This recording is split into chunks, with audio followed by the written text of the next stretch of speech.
Hi guys, for today's video, magluluto tayo ng chicken skinless. Nagamit lang tayo ng manok at igilid natin.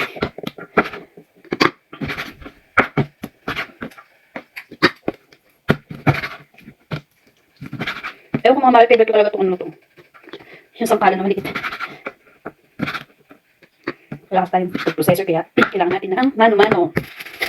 Ito ko lang pala siya igigilid mga mahal.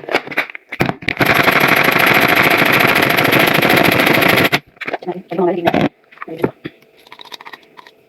Bili natin.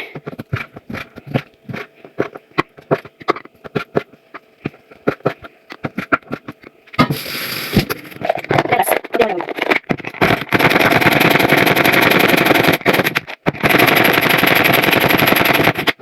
Diba? Yan lang mga kasi. Sige, sama naman ito. Yan, basta nagpapalay ka naman ito. Sama nyo na. So, gagamit tayo ng isang pusong bawang.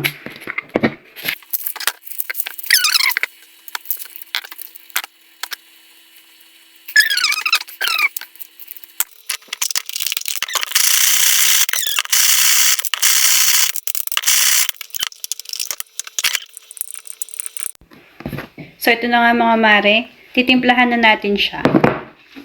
Bali, ito nga lang pala, paminta. Ground paprika. Tapos, wala pala kasi akong aswete, kaya naman red yung food color na gagawin ko.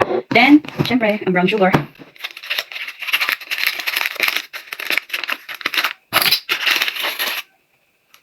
Bali, yung dalawang 1/2. Gusto nga pa yung ginamit ko dyan para sa paprika. Kaya dito naman sa paminta.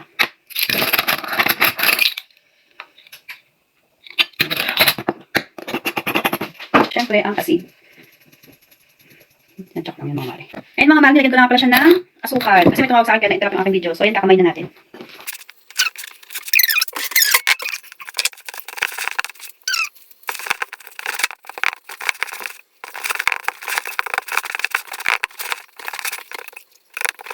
So, ito na siya mga mare. Hindi ko na siya nilagyan ng food color kasi kumulay yung paprika sa kanya. O, diba? Bago ko nga pala balutin yan mga mare, nilagay ko nga pala muna yan sa fridge ng 2 hours.